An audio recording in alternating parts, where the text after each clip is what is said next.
All rights to the characters and storyline of Fruits Basket belong solely to its creators and copyright holders. This text is a fan-created interpretation and does not claim any ownership or official affiliation with the creators or distributors of Fruits Basket. All references to the characters and their development are based on the original work and are intended solely for entertainment and discussion purposes. Warning: this text contains discussion and depictions of eating disorders which may be triggering for some readers. Please proceed with caution and prioritize your mental health.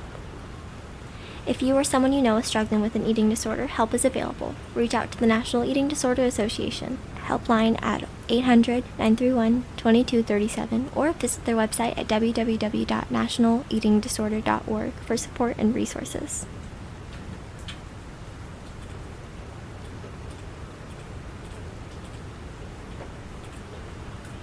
Puppet Strings, Chapter 2. A couple of days had passed since the unpleasant encounter at the dojo, but the woman's comments still echoed in Tohru's mind. She found herself fixated on the idea that she might have gained weight, a thought that gnawed at her incessantly. With Kyo at work and the house to herself, she decided to take a closer look. Standing in front of the full-length mirror in their bedroom, Tohru scrutinized her reflection. She turned from side to side, examining herself with a critical eye. It was true. She had gained some weight. Her clothes fit a bit tighter, and her once flat stomach had a slight curve to it. The realization hit her hard, and suddenly it was all she could think about. Determined to do something about it, Tohru began to change the way she ate. She started by eating a little less at each meal, hoping it would make a difference. She skipped breakfast, had a small salad for lunch, and ate half portions at dinner. But as days turned into weeks, she found herself eating less and less, until she was hardly eating at all. She pushed away the hunger pains, telling herself it was for the best. Kyo, busy with his work at the dojo, didn't seem to notice the change in her eating habits. This made Tohru believe he was glad she was losing weight, reinforcing her resolve to continue. Her weight became an obsession, consuming her thoughts every waking moment. Despite her effort, Tohru wasn't losing weight as quickly as she wanted. The hunger she felt was painful and constant, but she refused to give in. She sipped water to quell the pangs, but it wasn't enough. Her lips became chapped, and she was constantly shivering and shaking from the cold that seemed to seep into her bones. One evening, Kyo came home to find Tohru sitting on the couch, wrapped in a blanket, her face pale and drawn. He frowned, noticing the drastic change in her appearance. "Tohru, are you feeling okay?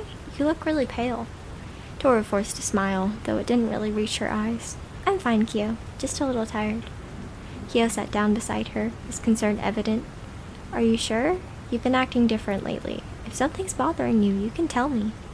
Tohru shook her head, guilt gnawing at her. She didn't want to worry him, especially when he was so busy.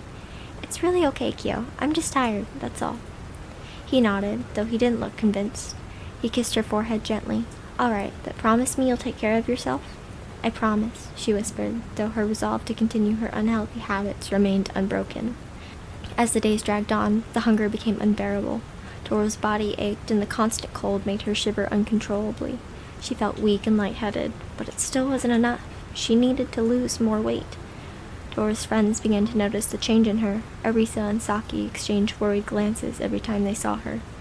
They tried to gently probe if something was wrong, but Tohru brushed off their concerns with her usual cheerful demeanor. "I'm just a little stressed, that's all," she would say, avoiding their eyes. One afternoon, while Kyo was at the dojo and Tohru was alone at home, she found herself in front of the full-length mirror again.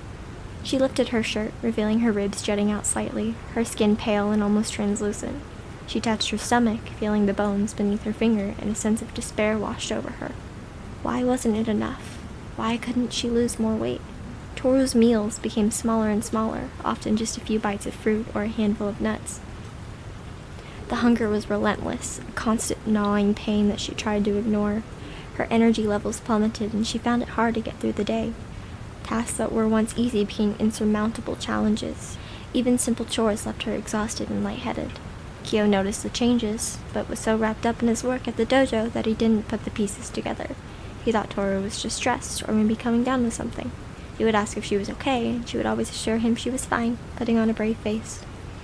One evening, after another meager dinner, Tohru found herself staring into the bathroom mirror, her reflection gaunt and hollow. She gripped the edge of the sink, her mind racing with desperation. The hunger was overwhelming, and she knew she couldn't keep this up forever. Her eyes fell on the toilet, and a dark thought crossed her mind. Maybe, she thought, if I make myself sick, I can erase the food I eat and lose the weight I want. The idea horrified her, but the desperation to shed the pounds was stronger. She felt trapped, unable to see a way out of this vicious cycle she had created herself.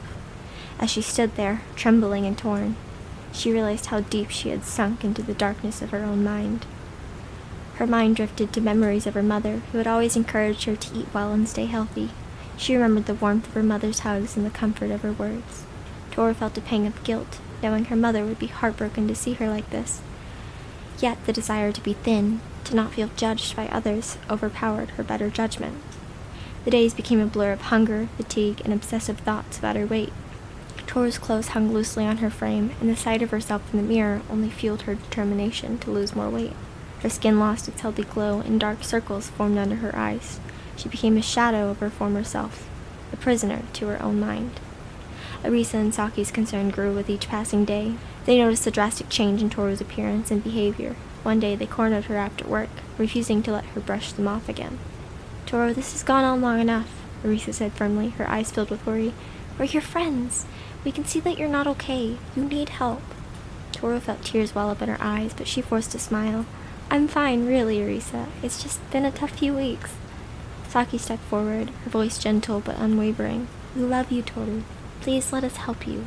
This isn't something you have to go through alone."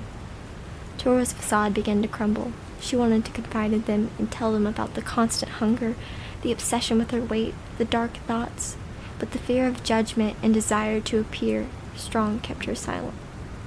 That night, after another meal she barely touched, Tohru found herself in front of the bathroom mirror once again. The hunger gnawed at her inside, and she felt a wave of dizziness wash over her. She knew she couldn't keep this up much longer. Her body was screaming for nourishment, but her mind refused to listen. As she stood there trembling and weak, she contemplated the unthinkable once more. The thought terrified her, but she felt trapped in a cycle she couldn't break. She needed help, but she didn't know how to ask for it. Tears streamed down her face as she realized how far she had fallen, and she wondered if she would ever be able to climb back out.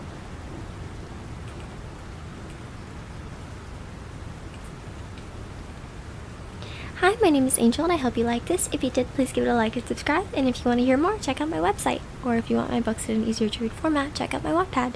I hope you have a wonderful day. Bye.